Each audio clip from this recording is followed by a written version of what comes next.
Rahuri फॅक्टरीतील doctor Baburao Bapuji Tanpure सहकारी साखर कारखान्याच्या डिस्टिलरी प्लांटमधून अज्ञात चोरट्यांनी 24,000 रुपये किमतीचे ॲल्युमिनियमचे 6 फ्लॅश चेंबर चोरून नेल्याची घटना 23 ऑगस्ट रोजी उघडकीस आली।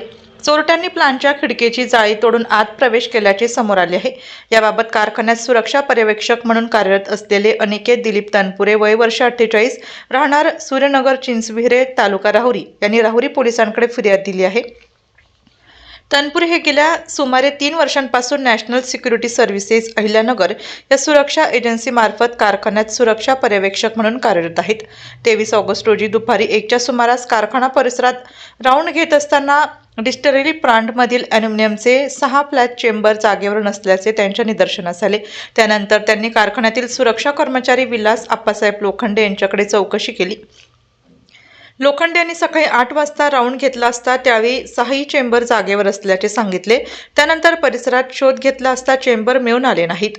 प्लांटच्या खिडकीची जाळी तोडलेली असल्याचे आढळून आल्याने अज्ञात चोरट्यांनी कारखान्याच्या भिंतीवरून उडी मारून खिडकीतून आत प्रवेश केला आणि 6 ॲल्युमिनियम फ्लॅश चेंबर चोरून नेल्याचा संशय व्यक्त करण्यात आला आहे। चोरीस केलेल्या मालाची किंमत प्रत्येकी 4,000 रुपये असून एकूण 24,000 रुपये आहे।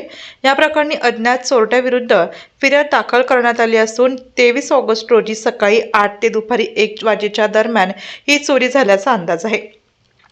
चोरट्यांचा शोध घेण्यासाठी राहुरी पोलिसांकडून तपास सुरू आहे।